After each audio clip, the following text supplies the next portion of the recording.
So I'm going to start with 2 acknowledgements. Lisa gave away my first one. So I'm an extreme introvert. So me standing up here is a huge deal.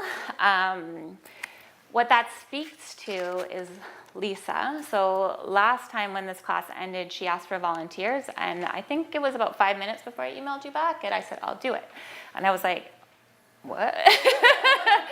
And what that says is, I said this last time, I'd do anything for Lisa. So Lisa changed my life. If she wants me to speak to you, I'll stand up here and shake and speak to you.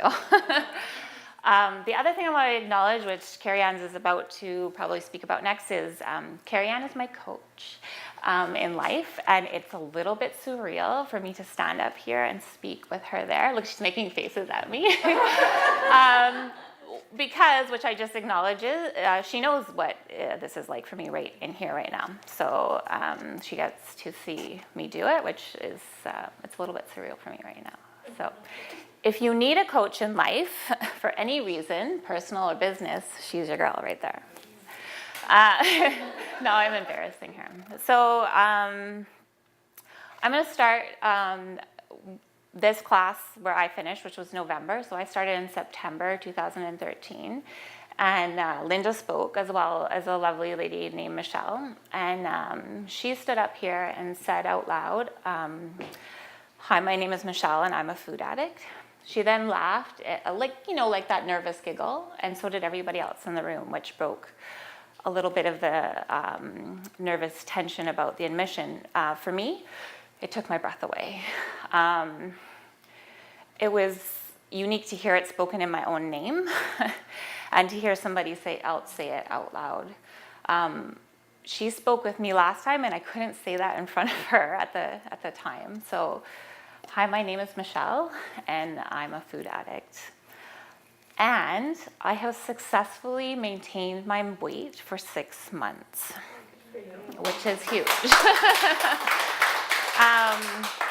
Sometimes I phrase that as I haven't lost any weight in 6 months, and then I realize that the actual statement is I have successfully maintained my weight for 6 months. I also have not stepped on a scale, which I said out loud to Lisa yesterday, in almost a month. So really, do I know that's a true statement? But I know that's a true statement. I weighed myself every day. So that gives you a little bit of an idea. So I'm going to go back now to how I got here, and then I'll talk a little bit more about my last day here, and then go over a few other things. So I didn't start gaining weight until university. I was always at a healthy weight. By the time I finished my second degree, I weighed 237 pounds. I was very overweight, and I was extremely unhappy.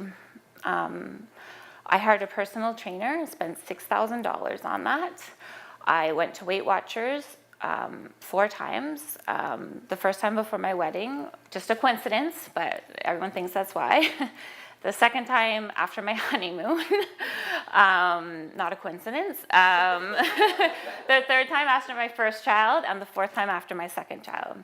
So after my second child in 2011, June, I lost the first 16 pounds and then went nowhere. In December 2012, I was tired of going nowhere, so I always say I broke up with Weight Watchers. I was done. I knew something wasn't right.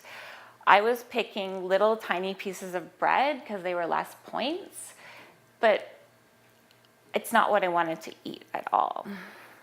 So I started seeing a nutritionist, and I started realizing that I could eat some of the foods that I loved and still maintain a healthy weight or lose weight.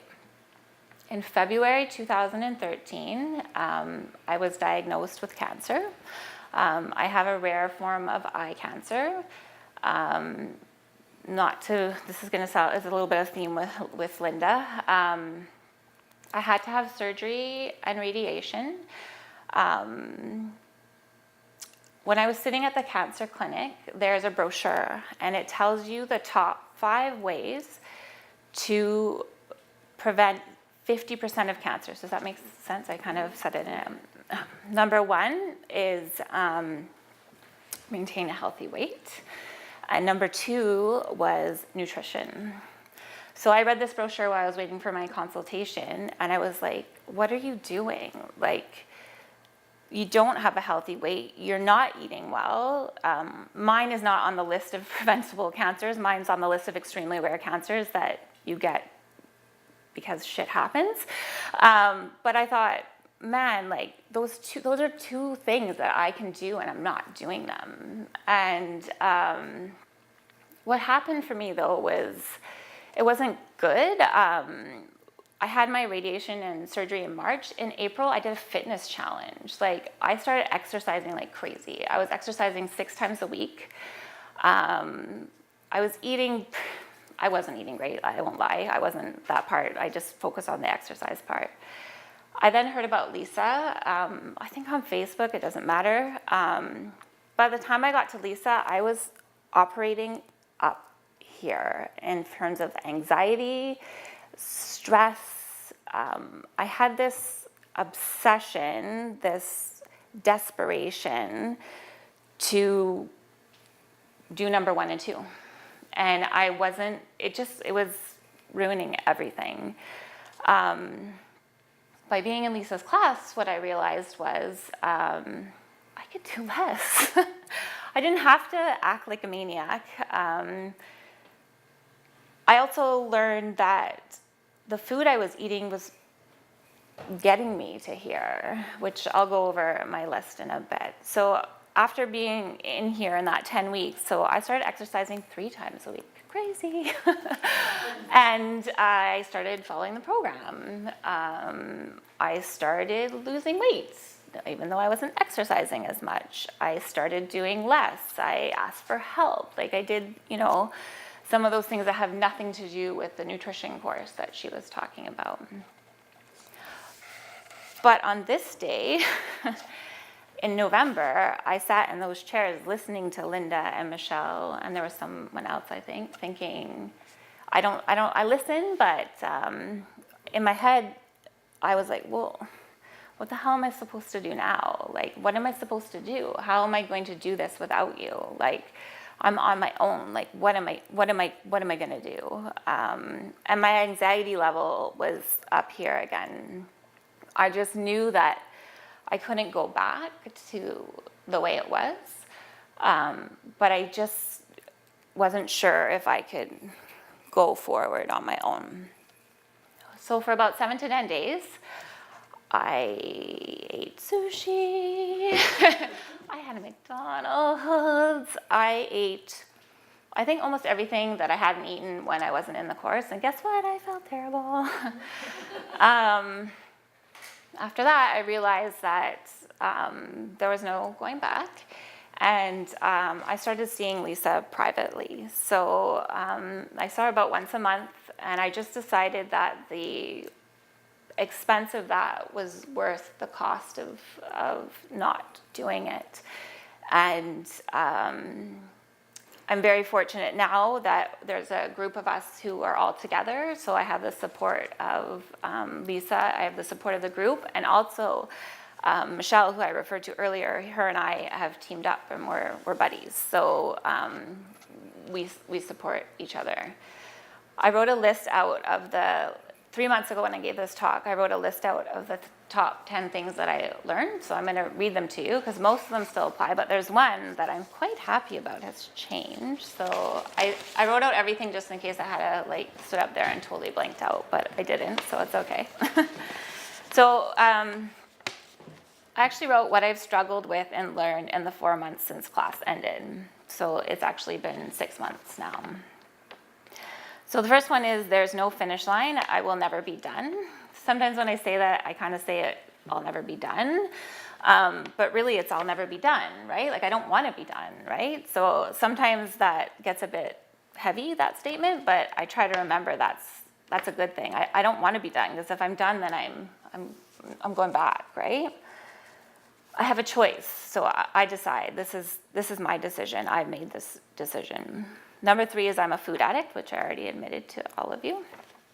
The 4th, which this is my biggest struggle, which Lisa just alluded to, is I cannot find comfort in food. It makes me feel worse. I still fool myself into believing I can find comfort in food, and that's my biggest, I don't know how to phrase it without sounding negative, but that's what I have to work on a lot. So food logs are important. So I track probably about 80% of the time. I go on and off, but really, I mean, they're so important. And when I'm not tracking, it's usually because I'm trying to hide something from myself. So sometimes because I'm just having a busy day. Food prep and planning make my life easier. Really important with the way my life is that I have to be organized for the week. Vegetables, and a lot of them make me feel amazing.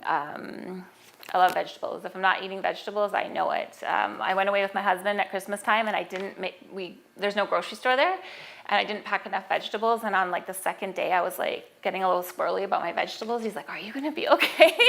I'm like, "Yeah, I just didn't pack enough vegetables." Like, a big problem, right? I have a lot of shame around food. This is the one I'm happy to say that this is better. I still have shame around food, but when I wrote this 2 months ago, I had a lot of shame around food. What I'll replace it with is sugar makes me a crazy person. So sugar, like it mimics for me anxiety and depression. Like, it really does. And I don't take either of those things lightly when I'm saying this. Like I said, joke as a crazy person, but it makes me feel like when I was before Lisa. It really does. And I have to accept and acknowledge that. It's okay to make mistakes. I make mistakes all the time, but sometimes that's the only way to learn. And the last one is I'm not alone, which I alluded to before. So what I think is the most important thing in going forward is support. So even if you're not going to see Lisa privately, there's the Facebook Eat group, there's each other, team up with somebody, reach out and don't hide. I'm a professional hider, so by standing up here and giving this is the ultimate non-hiding right here. So that's what I have to say. So that's it.